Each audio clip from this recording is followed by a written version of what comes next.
What? Bulalas ni Andrea. Napagawi na sa direksyon nila ang atensyon ng ilang customers. Don't make a scene here, Andrea, sabi pa ni Albert. Kung ayaw mo mag-eskandalo ko rito, liwanagin mo ang sinabi mo, Albert. Hindi ako naniniwalang hindi mo ako minahal. Simula pa lang nung nasa college tayo, ay ako na ang crush mo. Ikaw na rin ang sumagot sa sinabi mo. Crush kita, hinahangaan kita ng sobra, kaya naghanangad ako na ligawan ka. Hinahangaan kita sa pag-aakalang mabait ka at lagi may concern para sa ibang tao. Hinahangaan pa kitang lalo noong malaman kong working student ka at ikaw mismong tumutusto sa pag-aaral mo. I love your qualities. Ang mga katangiang iyon ang nabuo sa utak ko, Andrea.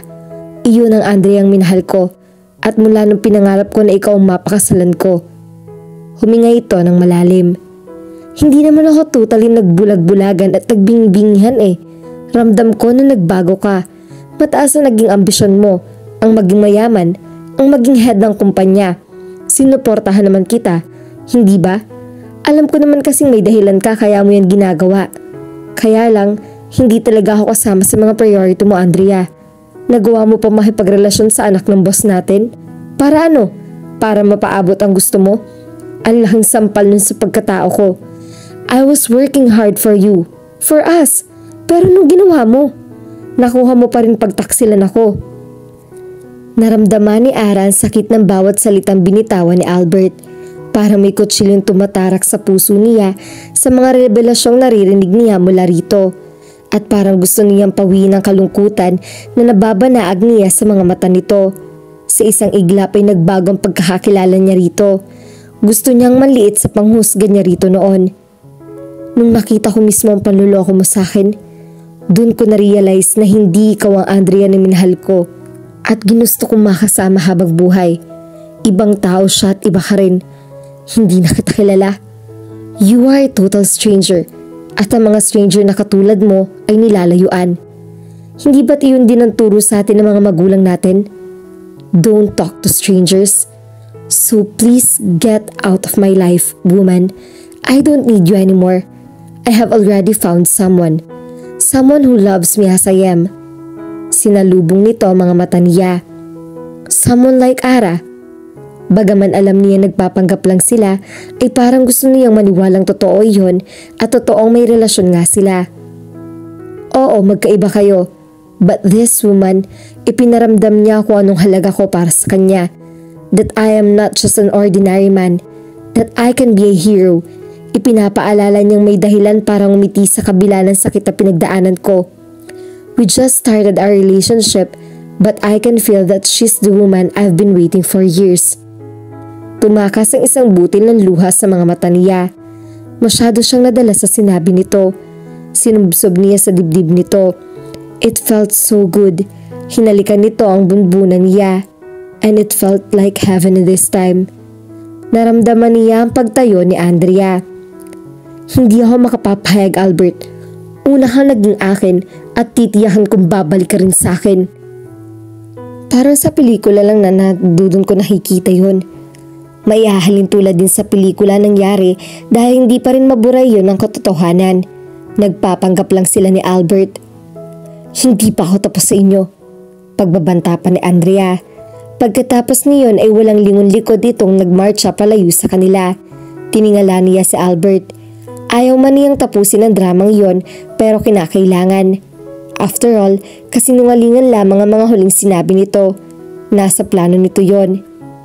Pang best actor ang acting mo ah. Tudyo niya. Ikaw din naman. Napangiti siya. Inaamin na niyang nahuhulog ng loob niya kay Albert. Daho itong babae na sinalubong daw ng boyfriend nito sa lobby ng SCE Realty at may hawak pang bouquet of tulips. At ayon pa sa mga sabi-sabi, sinundo rin daw at isilong sinasabing lalaki kagabi sa opisina. Napatingin si Ara kay Lorraine. Alam niyang siya ang pinatatamaan ng mga blind items nito. Nasa bahay siya nito dahil doon sila nagtungo pagkatapos ng office hours. Sa halip na patulan ng pinagsasasabi nito ay pumunta siya sa kusina at kumuha ng maiinom nila. Sinundan siya nito roon. Gaano katotoo ang chismis, friend? May boyfriend ka na? At ba't hindi ko alam? Nakaka-hurt ha? Kailan lang sabi mo ayos lang na tumanda kang dalaga? Kaya pala nararamdaman kong may iba sa'yo. Uulitin ko ang tanong ko sa'yo noon. Sa wakas ba ay mayroon ng makakapagpalabot ng puso mo? Kumuha siya ng isang bottled mineral water sa refrigerator. Binuksan niya iyon at ininom. Kung hindi lang din mawiwirdan sa kanyang kaibigan ay bibuhos na nito ang malamig na tubig na iyon sa ulo niya. Ang hirap sagutin ang tanong nito. Hanggang ngayon kasi hindi pa niya mapaniwalaan ang pag-amin niya sa sarili na nahuhulog ng love niya kay Albert. Hindi niya alam kung paano ihahandle ang nararamdaman niya. Hindi lang basta pinalambot ni Albert ang puso niya. Nabihag na rin iyon. Paano niya ipapaliwanag yun kay Lorraine? Paniniwalaan ba siya nito gayong kailan lamang niya nakilala si Albert? Hala, mukhang mali yung tanong ko. Napana na ba ng kupido ang puso mo? Pagawas to ni Lorraine. Umupo siya sa silya. Bumuntong hininga siya. Kailangan niya makakausap. Maloloka siya kung sasarilinin niya iyon. Paano ba siya magsisimula? Dear, huwag mong sarilinin. Umupo ito sa katapat na silya at hinawakan ang kanyang kamay. You can trust me. Lorraine, yung lalaking sinasabing boyfriend ko, siya rin yung lalaking nakita mo rin sa cafeteria noon. Lorraine's mouth formed an O. Sinasabi ko na nga ba nakakainis ka, in denial ka pa. Paano ba kayo nagkakilala? Lorraine, uulitin ko, siya yung sinasabing boyfriend ko. Meaning to say, hindi mo talaga siya boyfriend? Bulalas nito. Teka nga, naguguluhan ako. Kaya nga ipapaliwanag ko ngayon sa'yo. Listen Lorraine, sinimulan niyang ikwento kung paano niya nakilala si Albert, kung paano siya nitong iniligtas kay Raven at kung paano bigla na lamang itong sumusulpot kapag kinakailangan niya ng tulong. Pagkatapos niya magkwento ay natutop nito ang bibig. Saglit itong nakahuma. Oh my gosh, hindi mo nabanggit sa akin na dati ni may tumutulong pala sa'yo at nagliligtas sa manyak na Raven na yon. Akala ko nakatakas ka lang talaga. Kung sabi mo ay parang kabuti si Albert, di ibig sabihin ay baka soulmate kayo talaga. Ayaw niyang paasahin ang sarili niya. Matagal na siyang hindi naniniwala sa happy ever after. Nang ilibing ang mga magulang niya, ay ibinaon na rin niya sa hukay ang paniniwala niya sa Cinderella story. Hindi naman totoo ang soulmate Lorraine. Kontra niya sa sinabi nito. Pwede naman sabihin nagkataon lang ang lahat. Pero paano mo mapapaliwanag yung ilang beses niyang pag-save sa'yo? Don't you believe that some things are meant to happen? Basta ako, naniniwala ko nakatakda yung mga nangyayari sa'yo. Malay mo, siya na pala yung matagal mo nang hinahanap. Hindi ko kayo nakita magkasama o magkatabi man lang, pero kaya ko namang nai-imagine. Pumikit pa ito. Bagay kayo friend, sabi nito pagkadilat. Napapailing siya.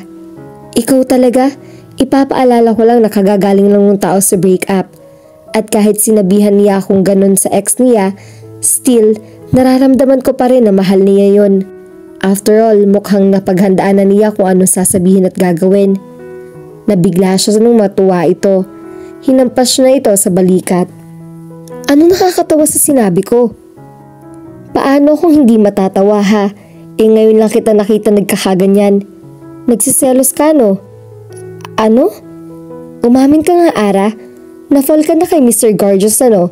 Don't tell a lie, sabi nito. Nag-init ang mga pisngi niya. Hindi no? Oh my goodness, kilala ko ang mga ganyang actions mo. Magpapamisa ako. Magtigil ka nga dyan. Alam mo friend, may babagay sa iyong kanta. She cleared her throat. And then she sang the song Catch Me I'm Falling For You. Sapul na sapul siya sa kinanta nito. Paano ba niya hahawakan ng damdaming yon? Bakit sa lahat ng lalaki ay kay Albert patumibok ang puso niya? At malinaw pa sa liwanag ng ilaw ang katotohanang hindi siya ang babaeng talagang gusto nito. Paglabas ni Ara ng gate nang titinitirahan niya ay natanaw niya ang isang pamilyar na kotse. Hindi kalayuan sa apartment niya. Hindi siya maaaring magkamali na kotse iyon ni Albert. Inilak na niya ang gate nang may marinig siyang ingay mula sa pagbukas ng tarangkahan. Napalingon siya sa pinanggagalingan niyon at napatda sa kinatatayuan na makita si Albert. Nagtama ang kanilang mga mata. Oh my goodness, ang aga-aga naman ng eksenang ganon. Tili ng isip niya.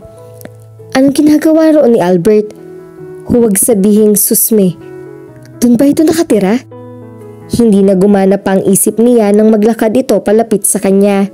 Napakagwapo nito sa suot ng long sleeve na maroon habang ang coat nito ay nakasukbit sa kaliwang braso nito. Kaya lang mukhang hindi maayos sa necktie nito. Parang gusto niyang ayusin yon. Nang makalapit sa kanya ay nagsalita siya. Stay there, wika niya. Lumapit siya rito at saka inayos sa necktie nito. Naramdaman niya ang pakislot nitong ginawa. There, much better. Ngumiti siya. Thank you, sabi nito. And much better din kung lagi ka nakangiti ng ganyan. Maso yung hinaplas nito ang baba niya na ikipan ng dindig ng halang balahibo niya. Give me one sweet smile, honey. Nagpatinaod niya siya rito. She smiled sweetly at him. Very good. Tara, ihahatid na kita. Hindi mo sinabi na dito ka lang din pala nakatira. Paano ko sasabihin kung lagi ka nakakaangal sa akin? Nag-init ang pisngi niya. Teka, ikaw din naman ah. Ikaw yata ito ang hilig punahin ng mga lahat sa akin. Because you're careless. Mag-aaway na naman ba tayo? No, hindi tayo nag-aaway. Naglalambingan lang tayo. Sabi nito na ikinatalo ng puso niya. Tumawa ito. Nahipnotismo na naman siya ng nakakahilain na natawa nito. Let's go. Hindi siya tumutol nang hawakan nito ang kamay niya. Pakiramdam niya ay tinutubuan siya ng pakpak at lumulutang siya habang naglalakad. Kakaiba naging biyahe nila. Walang angilan, walang sumbatan. Nagkakwentuhan sila na parabang ang tagal-tagal na nilang magkakilala.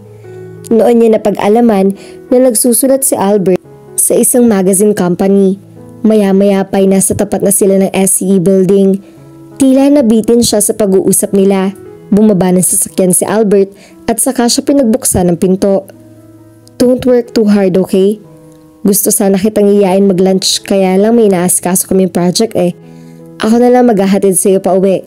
I'll call you. Oh, wala nga pala akong number mo. Napakamot ito sa batok. Ani ang phone mo? Sabi niya. Kinuha naman ito mula sa bulsa ang suot na slacks niya ng cellphone niya. Pagkaabot nito, ay isinave na niya ang number niya sa cellphone nito. Pagkatapos ay muli niyang ibinigay dito ang aparato. Tiningnan ito niyon. May gumuhit ng ngiti sa mga labi nito. Miss Supladita? Bakit? Iyan naman ang tingin mo sa akin, hindi ba? Tumawa ito. Sige na at baka mahuli ka pa niyan, sabi niya. Okay, see you later, sabi nito at saka hinalikan siya sa pisngi. Nang tumalikod dito, akala niya aalis na ito, ngunit nagulat siya nang pumihit ito paharap at saka inangkin ang mga labi niya. Tila nanlambot na naman siya sa ginawa nito. Bye, sabi nito na magkahiwalay sila. Nakaalis na ito pero nanatili siya nakatulala sa kinatatayuan niya. Tila lumundag ang puso ni Ara mula sa kinalalagyan nito nang marinig niya ang pag-ring ng kanyang cellphone. Hindi niya ugaling gumamit niyon at madalas ay hindi na niyon nahahawakan. At sa totoo lang, lagi iyon naka-silent pero nang ibigay niya ang numero kay Albert, siniguro niya nagbago niya ang settings niyon sa pagkaka-silent mode para naman agad siyang maalerto sa tawag nito. Hayun nga at hindi siya magkasandutot sa gagawin. Hinayaan na muna niya yung magring ng ilang sandali pa. Baka naman kasi akalain nitong hinihintay talaga niya ang tawag nito. Napangiwi siya. Kung nakikita lang siya ni Albert ng mga oras na iyon ay lalabas siyang kahiya-hiya. Obvious na obvious siya. Gosh, ngayon lang siya nagkaganoon sa buong buhay niya. Huminga siya ng malalim bago sinagot ang tawag nito. Hello? O Ara, bungad nito. Ibang tono ng boses nito na para bang may hatid ditong masamang balita. Bigla ay nakaramdam siya ng kaba.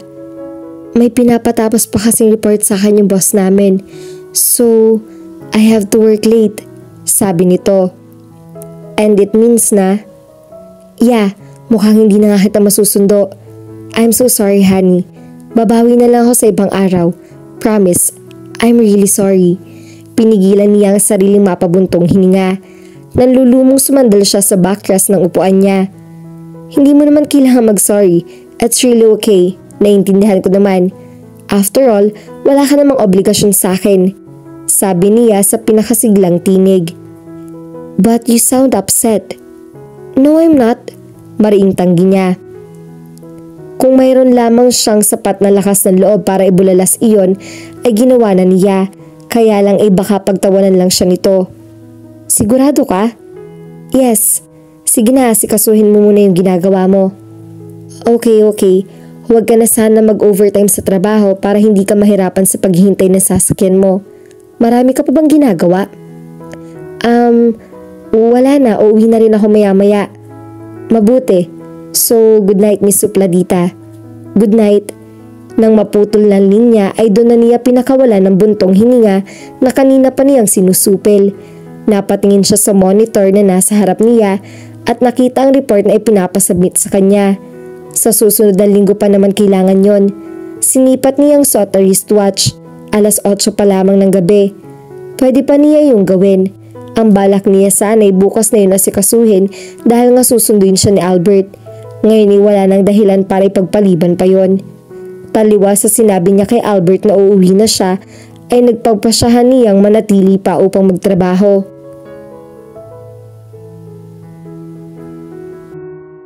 At dito na po nagtatapos ang part 5 ng ating kwento. Sabay-sabay po nating abangan ang susunod pang mga kabanata. Maraming salamat po. God bless and stay safe.